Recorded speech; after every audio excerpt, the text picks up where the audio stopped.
Sveriges Radio program 3. B för Benny. 55 minuter med en fjärdedel av ABBA.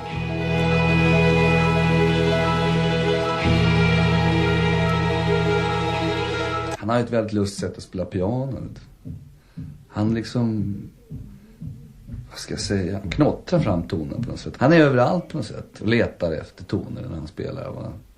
Han plockar inte potatis som många gör, utan det är liksom, båda händerna är väldigt nära varandra på något sätt. Stickan Andersson sa en gång, mycket tidigt skede, de här två kommer att bli världskompositörer. Det är bara en tidsfråga. Och det var jag mycket villig att skriva under på.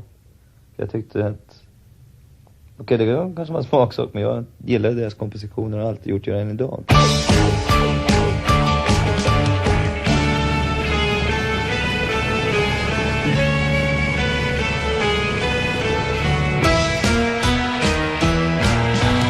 Vi pratade om det allihop, om hur vi skulle spela, arrangemang och sånt där. Och vi hade en viss stil på den tiden. En stil som inte man riktigt kan få fram numera, men det var väl mycket hans förtjänst. Han hade många idéer alltså.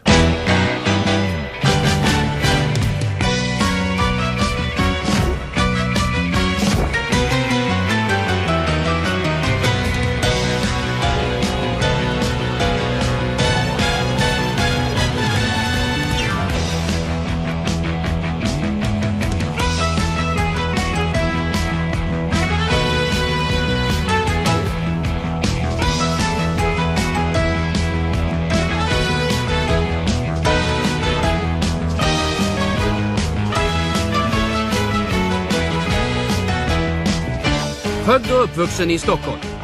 Spelade dragspel som 5-åring. Blev folkidol första gången i Hepstars på 60-talet. Träffade Björn. Började skriva låtar. Och så var det hela igång.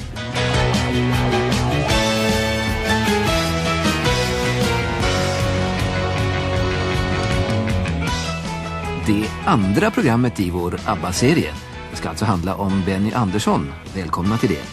Benny Andersson skulle inte alls ha blivit musiker från början. Han skulle bli byggnadsingenjör, var det meningen. Men det fanns ett dragspel hemma i familjen som ni hörde nyss. Benny spelade på det, han hade fått det av sin pappa och han spelade ihop med pappa och farfar. Han gick också ibland på ungdomsgården i Vällingby och där träffade han en musiker som hette Åke Uppman. Vi höll på att spela där eller träna där eller vad vi gjorde, och han kom fram och sa att han kunde spela piano. Vi provade det där och han kunde verkligen spela piano. Vi kom överens om att vi skulle spela ihop och vi tränade och sen fick vi åka ut och spela överallt. I Björkhagen och Gröndal och överallt var vi och spela. Ja, det var väl rock och jag var mest rock och ibland kunde det bli en sån där rajtan med dragspel och det. Han var ju bra på det, Benny också. Vi kallas för The Gamblers. Kallar vi oss för. Vi började med Playboys, men det namnet tyckte jag var... Man vet ju vad Playboy betyder. Så vi ändrade till Gamblers. När insåg du att du absolut inte skulle bli byggnadsingenjör då? Ja, det var när jag och Hasse Englund, gitarrist och numera jobbar på Metronom, åkte till Sälens Högfjällshotell för en månad och spelade underhållningsmusik för amerikanska turister. Då tyckte jag att musik hade ju alltid varit en hobby, men att det gick att försörja sig på, så det visste inte jag förstå. I don't see through it, not a bit. Someone has found your heart to pieces. I try to take it as a weight. I had to make another reason. That's no response, no reply. I will convince you, at least I'll try. But the expression in your eyes is like the big black curtain in my mind. My love is En av Hepstars första inspelningar var det där No Response. Men nu igen ännu längre tillbaka i tiden. Efter det att Benny spelat med Åke Uppman and his Playboys, eller Gamblers som de ändrade sig till, började han i något som kallades Elverkets spelmanslag. Och en av de andra medlemmarna där var Bennys kompis från Sälenresan, som ni hörde honom berätta om tidigare, Hasse Englund. Vi brukade repetera med det här Elverkets spelmanslag i Spånga, Folkets hus då heter. Och från början så var det nog mest repetitioner. Det var inte så här fantastiskt mycket jobb, spelningar, utan alla gick och drömde att vi skulle bli berömda. Och en dag så hade de fått tag på en väldigt ny bra organist som skulle vara så här helt fantastisk, och det visade sig att han var väldigt duktig också. Ben var väl bara en 17 år då ungefär, men han hade stor repertoar och kunde massor med låtar och kunde spela allting. Alltså. Framgångsdrömmar, hade du några sådana på den tiden? Och det har alla, va? Det tror jag nog. Men inga konkreta, utan mera att jag tyckte det var skojigt att spela, och så fick det väl bli vad det blev. Efter den här Sälenspelningen som vi hade så kom jag ner till Stockholm och hade inget att göra. Utan jag tänkte på något sätt måste jag ju försörja mig liksom, så jag tog anställning på en liten firma som sålde tvättmaskiner och sådana saker. Knackade dörr alltså, gick ut och sålde. Jag tänkte det går säkert. För ett tag, men det gjorde det inte, det gick jättedåligt. Så det är klart, det är mycket slumpen som spelar in.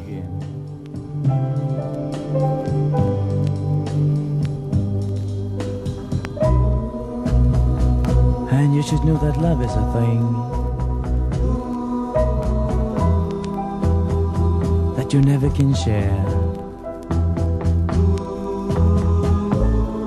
And I know when you bring a friend, yeah, when you bring a friend into your love affair, that's the end of your sweetheart. That's the end of your friend. Oh baby, that's when your heartache begins.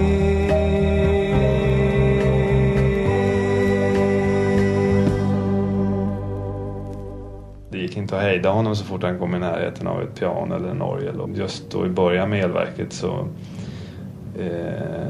han ville att vi skulle repetera hur ofta som helst, alltså även om vi inte hade ett enda jobb i sikte någonstans, bara för att liksom få tillfälle att spela ihop i bandet och sådär. My baby drew up in a brand new Cadillac. My baby drew up in a brand new Cadillac. But she ain't never ever coming back.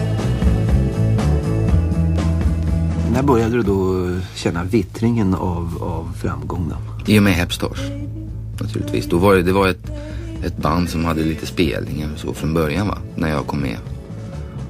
Och det var inte mycket betalt, men det var roligt och det var lite stadigare.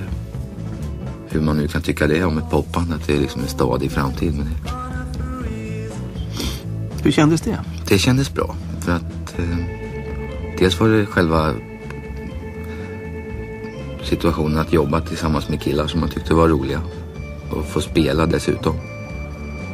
Och inte göra någonting annat, utan när man arbetade så gjorde man det med det som man tyckte var det skojigaste av allting. Det kändes utmärkt. Det är klart det är egentligen enbart detaljer, slumpmässiga saker som har lett fram till det här. Men det är jag har aldrig siktat på att nu ska det bli något av mig inom musiken eller så. Det har ju aldrig varit så, utan det har ju bara blivit av händelser hela tiden.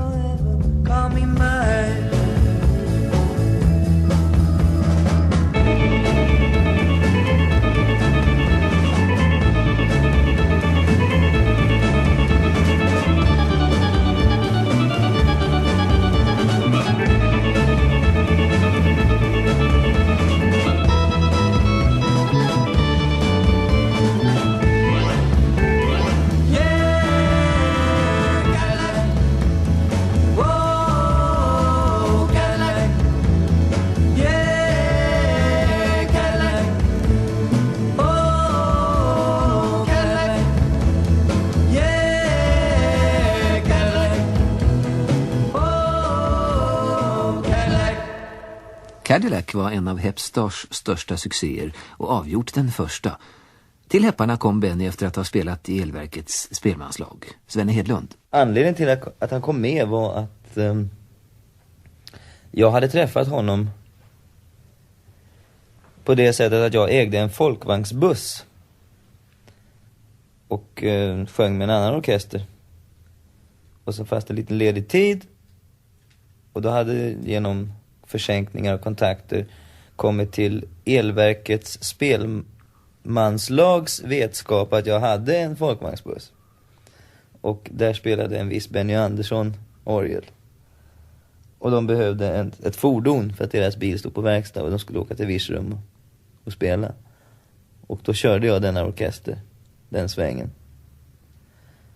Och då var första gången jag träffade Benny. Och sen strax efter den här svängen så började jag med Hepstars. Och sen höll vi på ett halvår ungefär. Och sen skulle den organisten vi hade då sluta. Och då skulle vi ha en ny. Och då kom jag att tänka på den organist som hade spelat med detta Elverkets spelmanslag nere i Virserum. För jag kom ihåg att jag var klart fascinerad över hans sätt att behandla orgel. Och han kom på så kallad provspelning då och så vidare. Och han verkade intresserad. Och så åkte vi till... Det var tur förresten. Vi åkte, hans första jobb åkte vi till Avesta. Där hade vi varit ett par månader tidigare och gjort en ganska stor succé som okända. En klar succé tack vare att vi då uppträdde lite annorlunda än vad de andra gjorde. Va? Så att, och han kom med då och vi var lite oroliga just att vi hade en ny organist. För vår förra organist hade väldigt långt hår. Han hade faktiskt längst hår av allihopa. Och det gick hem väldigt mycket. Och där kommer då en ny organist med otroligt kort hår. Och det är Benny alltså. Och kostym och grejer. Och vi undrar hur detta skulle gå. Sen hade han en liten Honerorgel. Jag vet inte, lyssnarna vet väl inte riktigt vad det är. Men det är en mycket liten sak där volympedalen inte är en pedal utan en liten pinne som sticker ner under själva kroppen på orgeln. Va? Så man ska styra med benet ut till höger och få olika volymer. Va? Efter 2 låtar så band Benny upp den med sin slips vid benet, orgelns ben och den här pinnen. Där tog han slipsen och så spände han runt den, så var han fri. För han svettades också, för han hade nog inte tänkt sig vad det var att spela med oss. Ja, sen så lämnade väl kavajen i ett hörn också. Sen slängde han på det lilla hår han hade, för vi brukade skaka på håret på den tiden. Sen när 2 timmar hade gått så tog han även upp den här lilla orgel och använde den som dragspel. Han kom på alla hus som gick att komma på. Men det trodde man inte när man såg han stiga upp på scenen. I don't want no bald-headed woman. It makes me mean, yes Lord, it makes me mean. I don't want no bald-headed woman. It makes me mean, it makes me mean.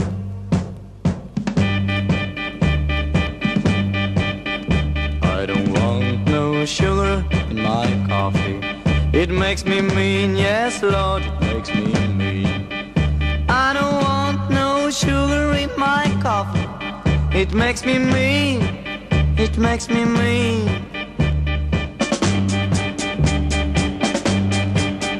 I've been traveling round the bald-headed mountain. Done my time, yes Lord, I've done my time. I've been traveling round the bald-headed mountain. I've done my time. Done my time, done all of my time, done my time, done all of my time, done my time.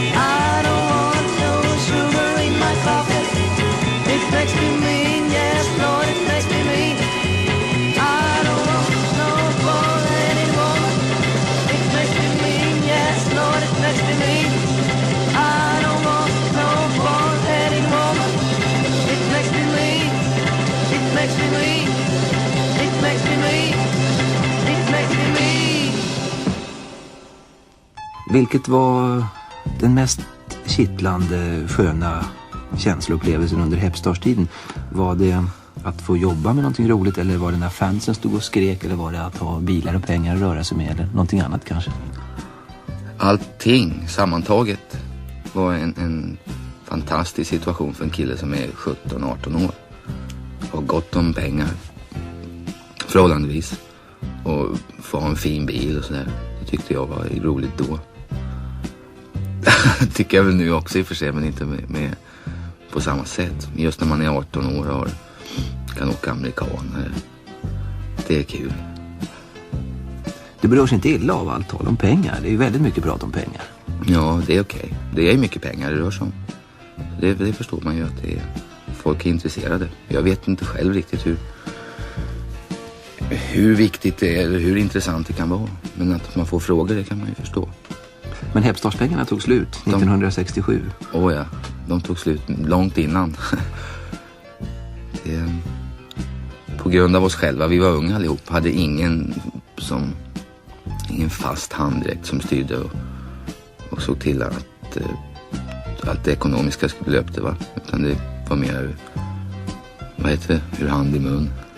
Hepstars popularitet, den var ju fantastiskt stor. Det kanske man bör påminna om när det nu är så pass länge sedan. Hemma i Sverige var det nog i varje fall mer dyrkad då av den gruppen av fans som Hepstars hade än vad du är idag som medlem av ABBA. Trots att ABBA är ett världsnamn. Är det inte så? Jo, det är riktigt. Hur känns det? Men då var jag ju ung och söt, va? Nu är det bara... Ja, nu är jag ingen del. Men vi har ju en helt annan framtoning och image än vad Hepstars hade. Till det bättre tycker jag. Jag tycker att det är... Och jag tror att det är en av nycklarna till ABBAs framgångar. Att istället för att det är som normalt är en grupp av killar. Söta eller sexiga eller jättebra eller vad det nu kan vara. Sett ur den unga publikens ögon. Så är det istället tjejerna som står för identifikationen. Det är roligare för tjejer, tror jag. Yngre tjejer att se Frida och Agneta jobba än att se Sven Hedlund och Benny Andersson i Hepstars. Jag vet inte riktigt hur det fungerar, det är ju omöjligt att säga, men jag tror att det har varit fruktansvärt betydelsefullt för oss. Att tjejerna gör jobbet utåt. 90% av det. Och Hepstars hade ni inga tjejer med? Jo, det hade ni på slutet. Ja, det är riktigt. Men det var också... Det blir ju så. Alla band har väl någon slags utveckling. Och vi behövde ju liksom någonting för att... Det är precis som jag säger, va? Man fungerar inte mer än ett visst antal år. Inte särskilt många år dessutom. Som popidol. Man kan fungera som en bra rockgrupp eller som en bra sångare, en bra artist, men inte som idol. Det tror jag inte. Hur var Hepstars musikaliskt sett? Ja, jag tror ganska bra. Med allt snack som är om hur rock'n'roll ska vara. Att det ska komma som en spontan glädje så här, istället för att det ska vara finliv. Då var vi nog ganska bra. Jag tror att vi skilde oss lite från de övriga banden på den tiden genom att vi spelade rock'n'roll och inte den nya inom citationstecken musiken. Men vi höll oss till Chuck Berry och Eddie Cochran, alla gamla rock'n'roll låtar hade vi på vår repertoar, till skillnad mot de flesta andra band som lirade nästan enbart Beatles och Hollies och Searchers och sånt. That Western in Boston, West Virginia, deep in the heart of Texas, round Frisco Bay, wild over St. Louis, down New Orleans, five cats gonna dance with sweet little 16, sweet little 16. You just got to have about $500,000, same autograph. What to do with picture? She got the one by one. Come so excited. Why don't you look at her on, boy? Well, my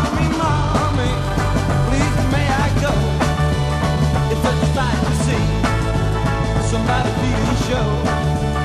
Oh, Daddy, Daddy, I beg of you. It's a bird with mommy.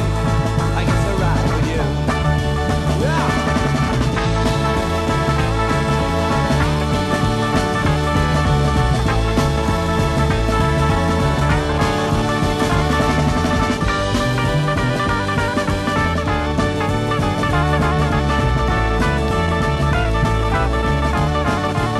Sweet little 16. She got a grown old blue. Tight braces and lipstick. The sun money too. By tomorrow morning, she got a chassis train. Go back to being 16. Back in class again. Yeah, they were just one in Boston. Pittsburgh, yeah. They've been to Holland, Texas. Round to Crystal Bay. Well, over St. Louis, down in New Orleans. By the cat's gonna dance with sweet little 16. Oh, yeah. Sweet, sweet little 16. Sweet, sweet little 16. Sweet, sweet little 16. Sweet, sweet little 16. Sweet, sweet little 16. Sweet, sweet little 16. Sweet, sweet. Sweet Little 16, ja, av Chuck Berry, ett prov på Hepstars rockiga repertoar. Men man hade egna låtar också, och de flesta av dem hade Benny skrivit. Den allra första har ni redan hört, och Svenny Hedlund minns den väl. No Response heter den. Vi började med att göra den på scenen. Innan vi gjorde den på skiva så var det. Och den var väldigt fin respons på. Redan på scenen. Så man märkte att den är nog rätt. Sen gjorde vi på skiva och den blev ju en hit.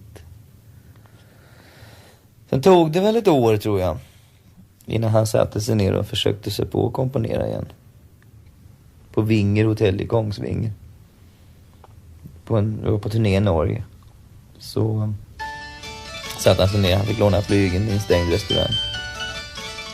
Då kom Sunny Girl till. She's a sunny girl, a real girl, and no one can declare that she's something that I never needed, never want to care for. She's a sunny girl, a real girl, that's why she's satisfied. She will never ask for anything but you, ain't that a girl? She's domestic, she is property, she's slim like reed. She's diverting, she is faithful, ain't that all you need? And I'm soaring like a feather in a world I've just created, for a very simple reason, that is one. She's mine. Han så skulle spela kort. Ja, skulle vi göra. Och så Benny, kom nu för 17. Ska dra en spade. Nej, sa Benny, jag har feeling för att gå ner och komponera. Fantastiskt, sa vi. Så han gick ner och satt sig där vid flygen. Och så kom han upp efter, jag tror en halvtimme. Så han, jag har en melodi här, så får höra den imorgon. Men jag kommer inte än, utan jag måste ner igen. Det fattas lite grejer. Så sprang han ner igen och så kom han upp efter en timme. Då var det klart.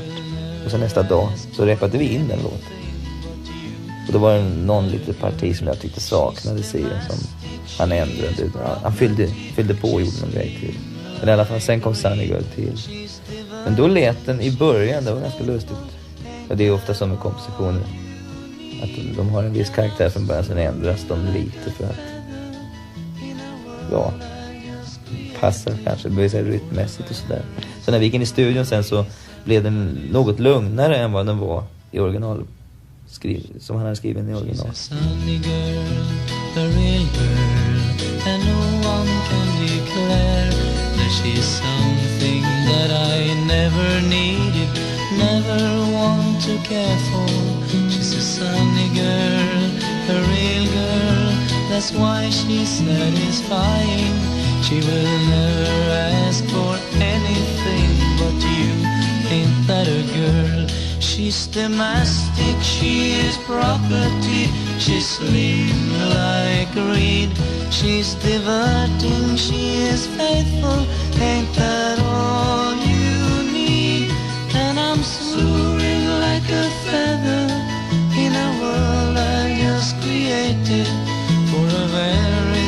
simple reason, that is one. She's mine. She's all mine. Du spelade orgel i Hepstars. Fattade jag rätt när du sa före det här programmet att orgel har jag aldrig kunnat spela, sa du? Ja, det förstod du alldeles rätt. Det var ju bara ett surrogat för piano, va? Det gick inte att spela piano i ett rockband, för det hördes inte. Det fanns aldrig bra piano. Det var alltid återkoppling i mikrofonen när man skulle sätta i dem. Så det blev orgel. Lätt att transportera och så. Det är en helt annan teknik, tycker jag. Ja, det är ett riktigt instrument, det är ju ett annat. Dragspel förstås. Vad är det för speciell känsla med dragspel? Dragspel jag är uppfödd på dragspel. Av min farfar och min far. Spelade väldigt mycket tillsammans. Jag fick ett när jag var 6 år. Och de lärde mig och de tyckte själva att det var roligt att spela. Hade du någon dragspelsidol då? Nej. Har du någon nu? Nej, det har jag inte. Du ska få... Ja, det är klart. Idol. Jag tycker att Kalle Julabo är särklass. Helt outstanding när det gäller dragspel. Du ska få höra en kille som kanske inte är riktigt Julabo, men kanske numret näst intill.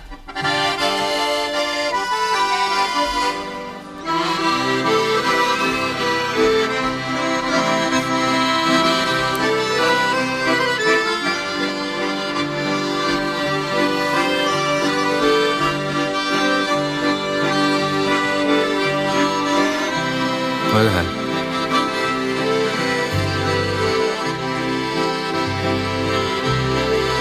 Ser inte igen det? Nej, jag vet inte vad det är. Men lyssna noga. Ja, jag hör vad det är för låt, men jag... Är det bra spelat? Det är bra sound, bra klang. Ja. Bra teknik på spelet? Lite felspel här och där. Jag vet inte vad det är för något. Det är du? Det är jag? Ja, det är du. Vad fan, vad är det här för man? Det här är våra favoriter 1967. Det är Bergis? Ja. Lyssna noga. Vet du vem som lirar fiol då? Ja, det måste vara Svenne då. Ja, just det. Ja, jag vet det. Kommer du ihåg? Men det är flera som lirar. Det är inte bara... Det är ju flera dragspel och så. Det var den första låten jag lärde mig. Den Ekros som lånade. Den enda? Nej, du kunde fler. Ja, kunde fler. Ja, det var 67 i våra favorit. Vad ball. Inledningen till det här med ABBA var att du, Benny och Björn Ulvaeus satte igång att skriva låtar. Hur kom det sig?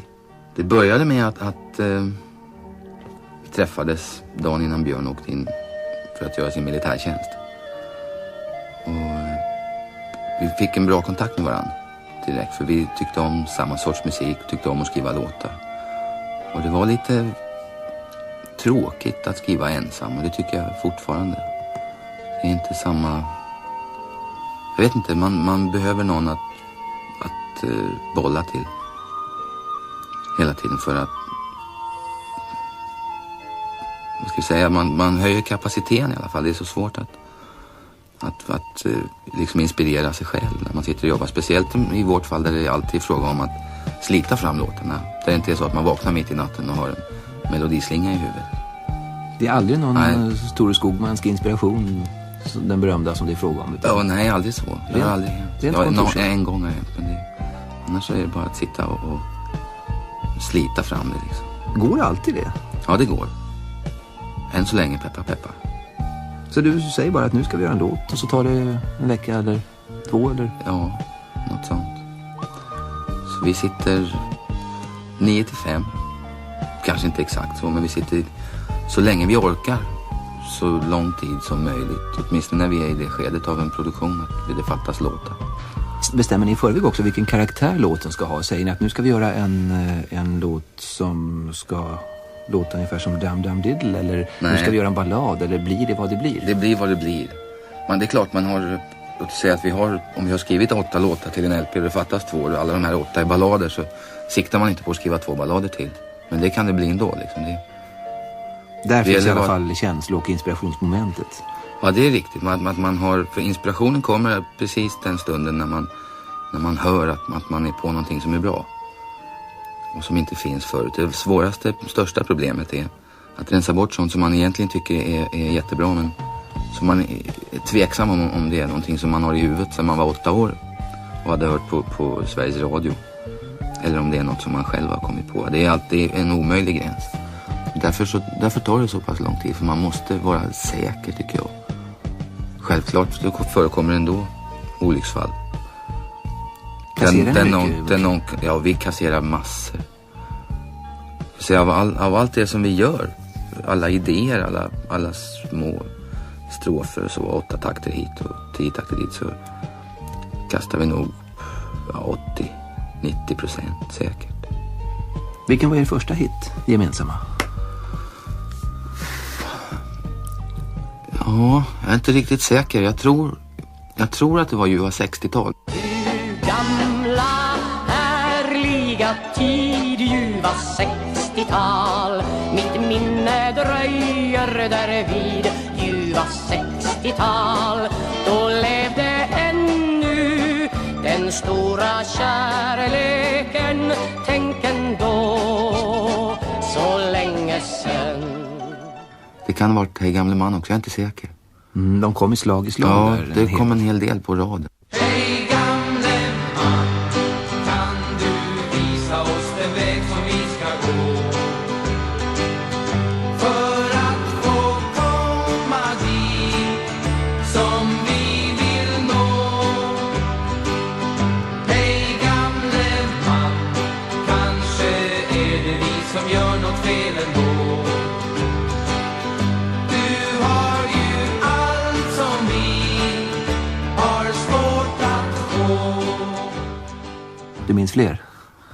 Ja, vi skrev en låt till Lill-Babs som heter Välkommen till världen, som också kom i samma veva. Så vem du än är, så välkommen till världen.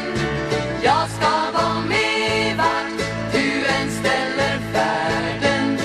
Många långa vägar ska du gå. Många långa vägar ska du gå. Och många hårda törnar ska du gå. Men ändå, vem du än är, så välkommen till livet. Du ska få se när du tar första klivet att det väntar många stora äventyr när din första morgon gryr. Sen jag träffade Björn, kan det ha varit 67, 68, 67 tror jag det var. Då skrev jag lite låtar tillsammans med Lasse Berghagen också. Just med samma grej som vi snackade om tidigare, va? Att det är mycket behagligare att vara flera, att jobba tillsammans. 1969 blev ett intressant år för paret Benny Andersson och Lasse Berghagen. Då blev det schlagerfestival. Vi ställde upp med en melodi som heter Hey Clown, som vi då specialskrev för Janne Malmsjö. Och blev då Hey Clown som kom 2. Och jag vet att bidraget kom in i sista sekund, för att vi putsade in i det sista på Hey Clown. Och jag tror att det rörde sig om 1 minut. Senare hade vi inte fått mer än. I Österlen, en cirkusvagn. I mörkret satt en ensam clown. Och utanför så många barn som troget väntar på sin clown. Ropar: hej clown, kom hit så vi får titta på dig. Hej clown, kom ut, vi vill så gärna säga hej clown. Ta med din röda näsa och kom ut hit till oss, snälla hej clown. Så det var schlagerfestival och jag var väldigt skärrad. Det var en väldigt stor grej för mig det där. Och Benny var ju van att vara med i svängen. Så han ställde upp och var med under schlagerfestivalen. Medan jag åkte skidor ute i Lida, kommer jag ihåg. Och han tyckte jag var feg. Och han satt där och svettades. Jag såg honom på tv sen. Hur som helst så var det ju 2 då. Vi var väldigt nöjda. Klart, Ben har ju alltid haft en sorts vinnarkänsla. Han är en fighter. Han vill på något sätt... Det finns inget som heter 2, utan ska vara 1. Och det har ju han visat faktiskt. Dels genom att göra Hepstars så stora. Där tycker jag väl att det finns så mycket Benny bakom det. Det märks. Trots att kanske Svenne var stjärnan där, eller idolen. Men, och det är ju väldigt starkt att efter ett sånt nederlag som det var ekonomiskt med Hepstars kunna starta igen som man gjorde då med ABBA, med Björn. Och där märks, tycker jag också, att det är Bennys ton som ligger bakom den. Och jag tror att det bottnar i ett enormt engagemang i musik. Att han lever med musik dygnet runt och hela tiden vill gå vidare.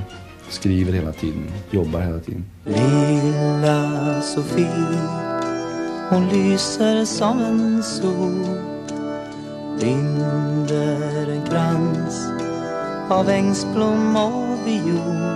Himlen lyser härligt blå när hon sakta hemåt går, slår sig ner in vid sin grind, håller kransen mot sin kind.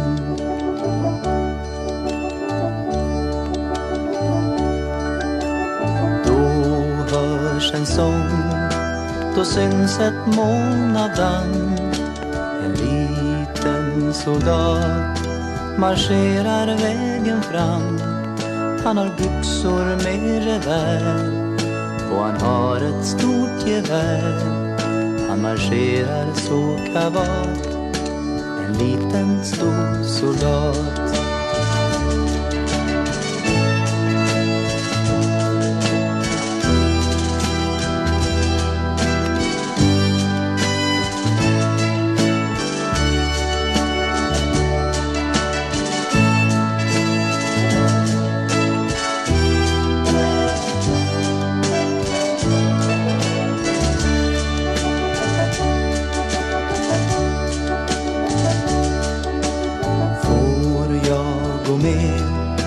Jag lovar att vara snäll. Vi är väl tillbaks här innan det blir kväll. Men han svarar henne då: det blir långt för dig att gå. Stanna här min lilla vän, jag kommer snart igen. Har dina låtar utvecklats till sin karaktär? Har de ändrat karaktär på något sätt under åren? Jag vet inte. Jag hoppas det. Man lyssnar inte efter samma saker längre. Fast i och för sig så är de till uppbyggnaden ganska lika, tror jag.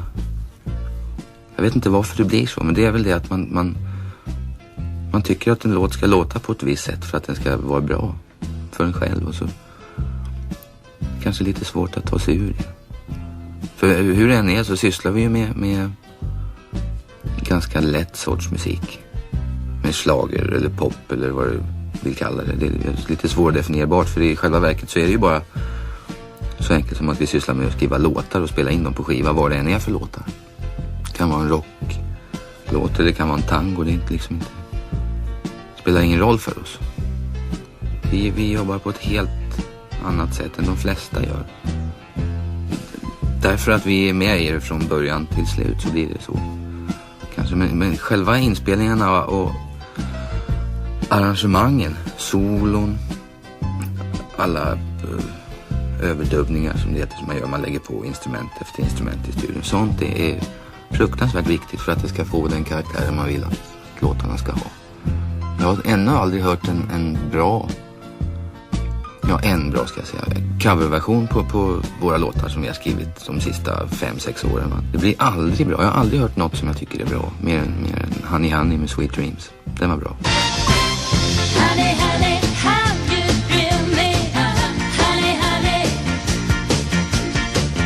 Honey, honey, never kill me. Honey, honey. I heard about you before.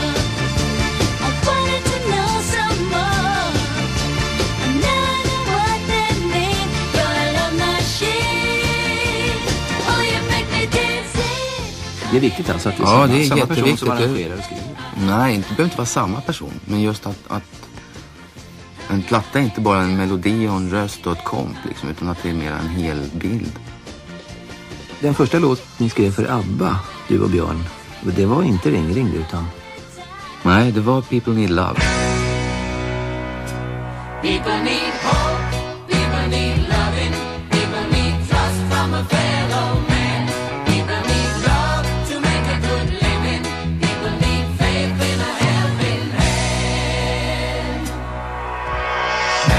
always wanted a woman by his side to keep him company. We will always do that it takes a man to get matrimonial harmony. Everybody knows that a man who's sitting down wants a female sympathy. Gotta have love to carry on living. Gotta have love till eternity. People Need Love, och den kom på en singel. Ja, det gjorde den. Det var starten. Vi hade ju hållit på med dels Hepstars och så Hootenanny Singers. Och tjejerna hade haft sina år, sin karriär liksom jobbat med. Och det var liksom klart att det här sysslade Frida med och det gjorde Agneta. Det här gjorde jag och Björn. Det var lite tråkigt eftersom vi ville göra någonting mer. Någonting, ska vi säga, mera pop, mera rock'n'roll betonad musiken än vad vi hade gjort dittills. Som Hej gamle man och sånt. Det är i och för sig också kul. Och det var därför vi sa att vi gör en grupp av oss och så gör vi en platta på engelska. Så får vi se hur det går liksom. Och så gör vi precis det vi själva vill.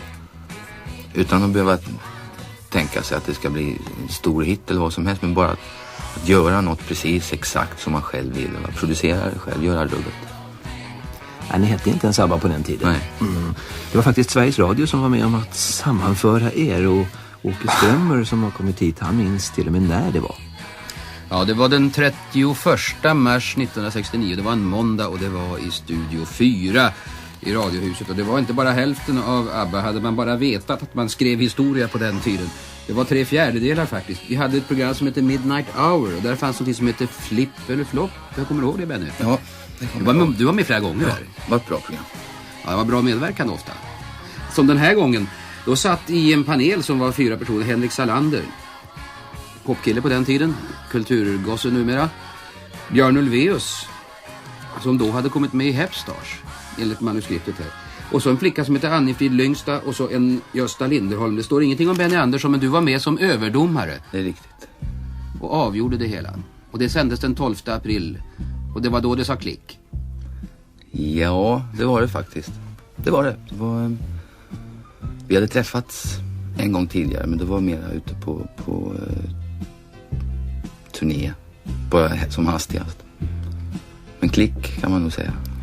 Vi hade bättre sinne för att sätta ihop det här med ABBA, Bengt Palmers och Leif H och jag och Claes Burling, än vad ni hade. För att då var ni 3 stycken där och sen 1970 så var halva ABBA med. Fast ni begrep inte att ni skulle vara ABBA då. Nej, då var Björn och du med tillsammans med Tore Skogman, och det var ju också 3 år. Ska vi läsa vad vi sa om Björn och Benny på den tiden? Ja, gör det. Jag sa om Björn Ulvaeus. Jag vågar inte träffa honom nu 6-7 år senare. Björn Ulvaeus som har så taskigt med karriären att han måste förlova sig till publicitet. Skaffa tvillingar, Björn. Det uppskattar han säkert. Ja, och Benny Andersson står att Benny Andersson borde känna själsfrändskap inte bara med Björn. Ja, ni var ihop i Hepstars då alltså. Utan också med Tore Skogman. Som är, för både Tore och Benny skriver ju sedan år tillbaka på samma låt. Gång på gång. Man rodnar. Ja, det var bra författat. Det visar känsla för musik. Ja, men det behövdes ett förfärligt kopplande av det här programmet Midnight Hour innan ni kom på att ni skulle vara tillsammans. Jag menar även i karriären. Ja, det är riktigt. Och så säger de att det är Stickan. ABBA blev det så småningom. Ja, vem kom på namnet ABBA? Det växte fram naturligt, tror jag. Den som beslutade mer eller mindre att det skulle heta ABBA i alla fall, det var Stickan. Det är jobbigt att sitta och skriva Björn, Agneta och Benny och Annifrid på alla lappar och memos och brev. Så han använde sig av ABBA som förkortning bara själv. Plus att andra gjorde det. Folk på Sveriges Radio, ska vi dra upp det igen? Folk på Sveriges Radio annonserade oss ibland som ABBA. Ute i parkerna när vi kom så sa ibland en del arrangörer och kallade oss för ABBA. Och när en Göteborgstidning hade en tävling där fansen fick skriva brev in och ge oss ett namn. Och det här var, jag tror att det här var efter att vi hade vunnit den svenska uttagningen med Waterloo till Eurovisionsschlagertävlingen. Då ville vi ha ett namn. Och jag tror 80% av alla brev som kom in så föreslog de att vi skulle äta ABBA. Man kan väl säga att det är ett snudd på genialiskt namn. Det går att uttala på alla språk. Ingen kan missa stavningen av det. Nej. Det enda felet på det från början var naturligtvis det. Innan man fick tänka till då, att det finns ett företag som heter ABBA. Jag var så sillfabriken i början. De var visst skeptiska till en början. Nej då, det var right. Bara så länge det inte blir några skandaler. Kasta ut tv-apparater från hotellrummet så var det okej. Nu är läget ett annat. Hur då? Jag menar, nu har de absolut ingenting emot det.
Då under åren 70-72 innan det här med ABBA hade satt fart, då hade ju du och Björn tid att sitta och plita med låtar, tror jag, mer än nu. Hur är det nu mitt i turnéer och konserter och alla andra engagemang som ni har? Hinner ni verkligen hålla låtskrivandet igång? Ja, vi försöker, men det är svårt. Det är just den situationen som uppstår att man splittrar sig. Mellan resor och sånt så ska man alltså sätta sig ner och så ska man komma loss med något. Det är jättesvårt. Det är mycket enklare när man har gjort 4, 5, 6 låtar att göra de som är kvar sen. Därför man har kommit över någon slags tröskel. Va? Det är bättre flyt. Ungefär som att sitta och prata med dig. Om man sitter en stund så går det bättre. Så när jag ska börja med en ny LP, då tar det emot? Ja, så vi tänkte den här gången att vi ska inte lägga av utan vi fortsätter. Så vi har redan börjat, kan man säga. Inte så mycket för LP:ns skull som för konsertturnéns skull. Att vi vill ha lite nytt material som inte publiken har hört tidigare. Men ni skymtar alltså redan en ny LP så småningom. När kommer den? Ja, det vill jag inte säga. Det har jag ingen aning om.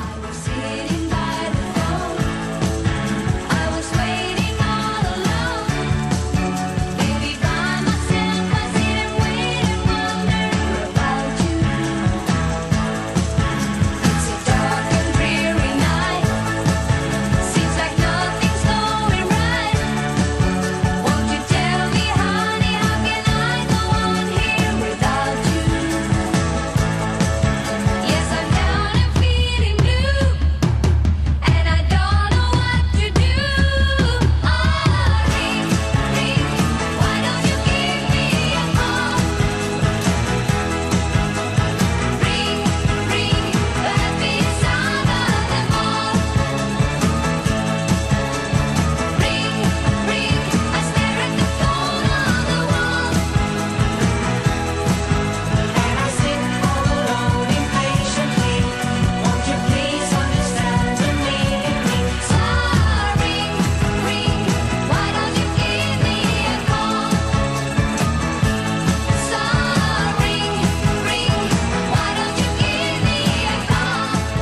Du frågade förut, vi hade mer tid 70-72 och sånt där. Det är alldeles riktigt. För det var i stort sett det enda vi gjorde, Björn och jag då, tror jag. Men den tiden är egentligen den viktigaste tiden. Därför att då var ju både Björn och jag i ett läge där vi inte visste vad vi skulle syssla med riktigt. För då var ju, man kan säga, den musiktiden över. Turnerande tiden och allting. Det var lite frågetecken där vad som skulle komma hända i framtiden. Då var det ju så att Björn tänkte fortsätta plugget till exempel. Och han började faktiskt på universitetet att läsa juridik, tror jag. Men det finaste av allting var ju då var alltså Stickan som kom in i bilden och sa: lägg inte av nu, utan fortsätt att skriva, för låtarna är ju bra. Man är ju tveksam om låtarna är bra. Om det ingenting händer med när man skriver låtar och de spelas in, och om det inte händer ett smack med dem. Men era händer ju med, de kommer. Ja, men inte alla, och inte från början. Det tog ju ett litet tag. Även om vi hade haft hits i Hepstars och Hotnen Singers, men det är ju en annan sak, för det var etablerade grupper och lättare att marknadsföra låtarna på det sättet. Så det tror jag var det viktigaste för oss, för ABBA överhuvudtaget, just den här peppningen från Stickans sida, att lägga inte av. Även om det är lite segt, för det kom förr eller senare, så är det något som kommer att bli något. Han var tvärsäker, det var ju inte vi.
Ni hade mer tid till låtskrivande förr, ja. Ni hade väl mer tid till annat också. Vad är det du saknar idag? Kan det vara kontakt med gamla vänner? Jag antar att det inte går att upprätthålla allt sånt. Nej, det gör det inte, tyvärr. Men man får ju nya vänner, hoppas man. Man saknar väldigt mycket en slags normal, ska jag säga, ett normalt liv, vad nu det är. Det är lite svårt att definiera, men det känns. Det är ett lite underligt liv, va? Som går, ibland går det 180 km i timmen, ibland så går det inte alls liksom. Tänker ni ofta på det där? Har ni som målsättning ibland att upprätthålla vad du kallar ett normalt liv? Jag menar, med vardagstillvaro, husmanskost och vila på landet? Och... Ja, visst. Det försöker vi ju. Är det viktigt? Ja, det är jätteviktigt. Tyvärr blir det mindre och mindre tid för det. Även om man försöker. Vi säger ju nej till allting. 80-90% av alla erbjudanden som kommer. Det är ju bara nej hela tiden. Det gillar de ju inte någonstans. Så därför måste man supporta dem med att åka ibland till Amsterdam, ibland åka till USA och visa sig och göra något tv. Sånt, så att de känner att de jobbar med levande människor och inte bara grammofonskivan. Så det blir mindre tid över.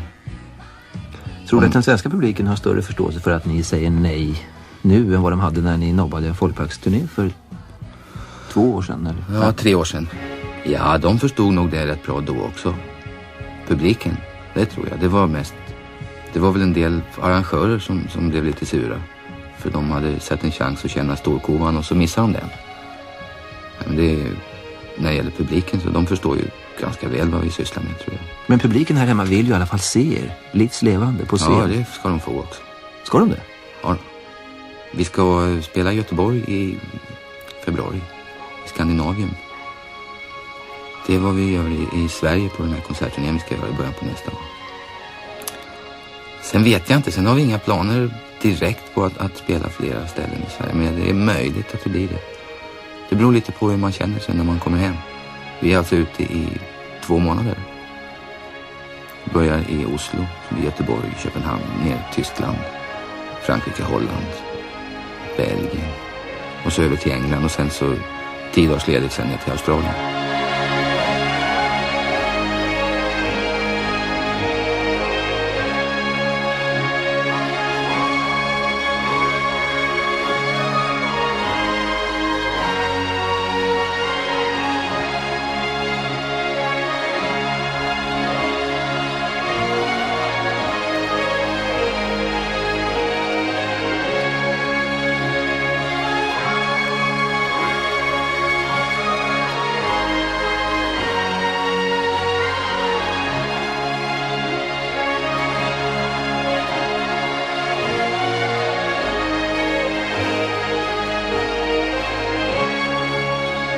Klarar ni alla 4 lika bra av den här internationella tillvaron, den här tillvaron utan någon egentligen fast punkt?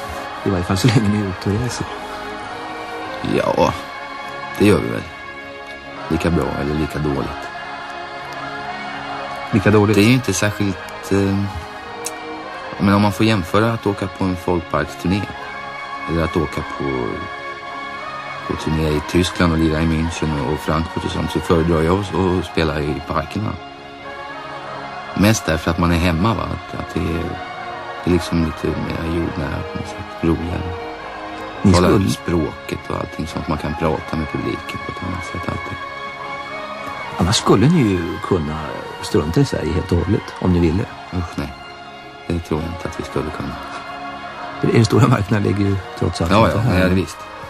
Ur den synpunkten, men jag tror inte att någon av oss har minsta lust. Jag tror att det skiljer sig naturligtvis mellan oss 4, men jag tror att jag tror nog att alla skulle nog, om man fick välja bort det ena eller det andra, så skulle man nog välja bort resten, det tror jag. Åtminstone skulle jag det. Oavsett vad det skulle kosta. Ja, visst. Hur länge kommer ABBA att hålla? Ja, så länge som vi tycker att det är roligt. Och vi är ju 4 i gruppen, och vi är flera om vi pratar om de som tar stickan och alla de som jobbar hårt med det. Som också tycker att det är skojigt. Nu vet jag inte, det är ju självklart att det är olika för alla individer. Men så länge vi tycker att det är skoj, så länge håller vi på.